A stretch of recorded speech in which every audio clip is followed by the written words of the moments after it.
All right, YouTube, in the latest rounds of polling for the UK's Brexit, that is the EU referendum, whether the UK stays in the European Union or becomes a sovereign nation and not part of a jumbled mass of European states, it's optimistic for those that want to leave the EU. The last round of polling, I think it was 3 out of 4 of the polls showed leave ahead by a significant margin. The other was almost tied, I believe. And now you've got this poll. It shows leave at 55%, remain at 45%, a 10-point lead for those that want to get out of the EU. It also shows, apparently, I didn't expect this, but Labour voters are beginning to support the Leave campaign as well, despite the objections of some of their masters in their parliament.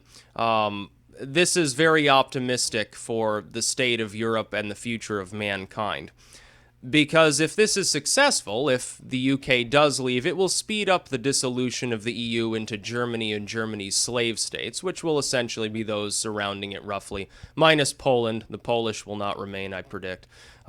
You'll see about half of the states break off of the EU within a few years of the UK leaving. If the UK doesn't leave, the UK suffers economically, it suffers culturally, it will get drawn deeper into the mire that is the European Union. It's the centralization of power. If you think, as a British citizen, that the EU's authorities will not attempt to get rid of the exceptions that have been granted to the UK to be a member of the EU, with a few little things here and there, a few little tweaks to make business a little bit more easy on the UK. If you think that it's anything other than Angela Merkel's piggy bank by which she can force German goods down the throat of these other countries while propping up mass immigration for no apparent reason because it's not benefiting the economies of Europe, and while making sure to build an ever more effective police state, then you're joking. You're fooling yourself. Of course you will. You will be steadily more and more enslaved, and this is the fucking last chance that you're going to get to leave the EU. You're not going to get another referendum. It's just not going to happen. By the time that you could prepare to do such a thing, it will become a confederacy. It will no longer be individual states as part of a currency bloc and a loose union in general terms with a bureaucratic, unelected authority giving it rules as though it operated as its own state. It will no longer be that. It will be far more direct. And you've seen it moving in that direction even over the last couple of years. Even from this side of the pond, I can see it happening. It's fairly easy to see. It's not difficult to understand exactly what's going on here. They're attempting to build a European superstate, which nonetheless won't be that super. It just won't work. If you look at if you're trying to become like the United States, every state in the U.S. speaks the same language. It has the same national origin. They were all built not on this principle of the ethno-state or the cultural union of European lore, but in the modern sense, being built upon a confederacy almost to begin with. There were the Articles of Confederation here before there was actually the system that we use today. It didn't quite work, by the way, which is why the EU superstate will be built. They'll say, oh, things aren't working because there's not enough centrality here in Europe yet. We need to make a superstate. And they're not going to ask your permission, by the way. They're just going to declare it. They'll dig up some obscure article that's been sitting on a shelf, say, oh, this is the way to do it, and they'll ram it down your throats with like 10% of the population of the member states actually agreeing to it. That's exactly what they'll do. And then they'll shoot at you if you try to leave. So I would warn the UK, this is your last shot. But be optimistic. But in being optimistic, don't say, oh, well, leave is ahead, so I'm not going to bother showing up to vote, because it doesn't really matter that much. I get a little bit of a head cold. Now, I know that the English weather can be a little bit dank, a little bit damp, a little bit overcast, perhaps slightly humid and foggy.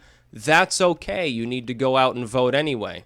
I thought it was funny that older voters actually supported leaving the EU more than younger ones, because they remember the bad old days of the Soviet Union, I guess, and they saw what happened the last time that part of Europe was amalgamated into a superstate, and they don't really want to try it again. No, you need to leave the EU. You have the chance, not just to liberate, the UK and have your own culture, make your own rules, trade freely, not just with the US, but with everyone else in the world. The world is a lot bigger than Europe. I know sometimes Europeans don't understand this.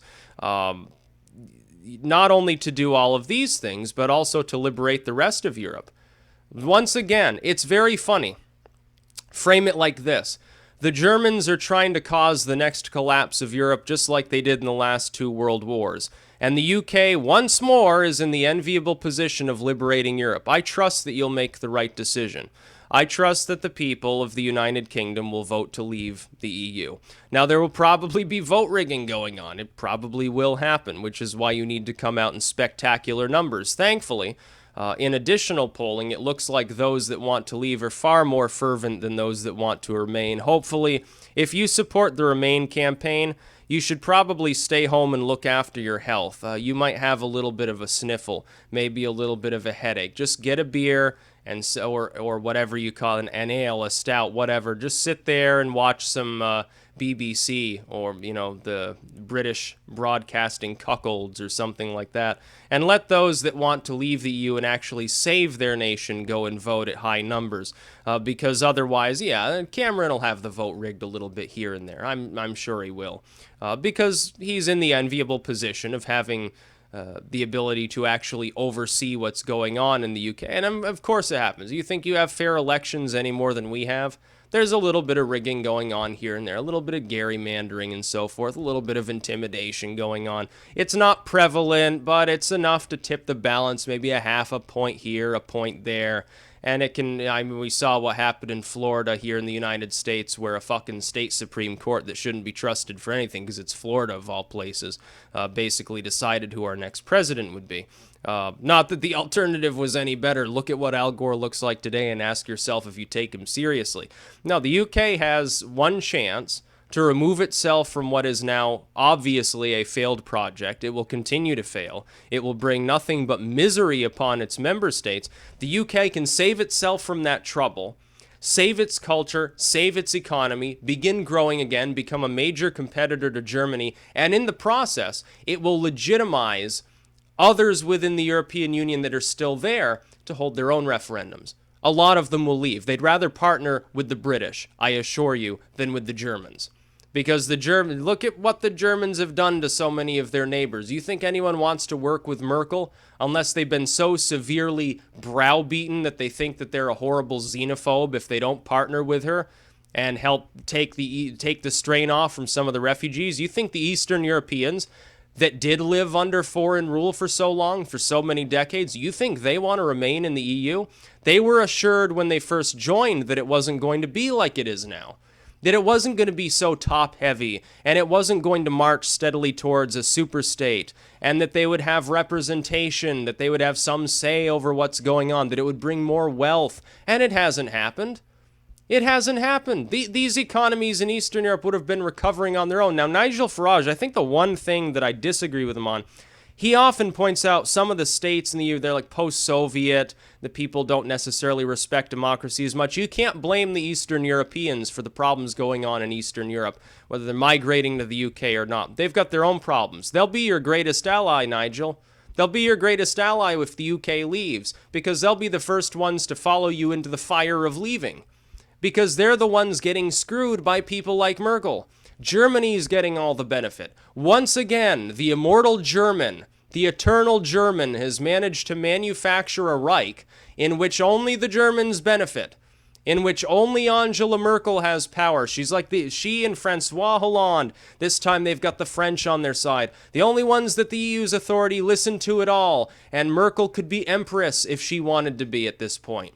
And Brussels doesn't give a fuck about the population of any member state, including the Belgians, where Brussels actually is. You think that Angela Merkel cares about the average German? She sees them with contempt. She sees them as below them. And when the German economy gets fucked, should the UK leave, maybe the Germans will leave too. That would really destroy the EU. I mean, if Germany ever leaves, it's dead already. It's dead instantly. The UK leaving deals at a death blow, though. The EU will wither. Over time, it will collapse. You may see a core of European hegemony actually remain. You may see Germany hold on with some other states, maybe Germany and France and Belgium and the Netherlands. They'll just sort of sit there and be a core of Western Europe. Everyone else is going to leave. The UK should liberate all of Europe. I wish you very, very well in the voting. I hope that the Leave campaign wins. And don't listen, David Cameron, he's a serial fart holder. Don't pay attention to a word he says. He's just scaremongering. He's a paranoid wreck. He forgot his fucking medication for the last couple of months or something like that. That's essentially my opinion of him. He just looks like a jackass to me. He looks exactly like Ted Cruz, only maybe a little bit more buttery, like a little bit more chubby-cheeked than Ted Cruz was, which is quite an accomplishment. That's about all. Peace out.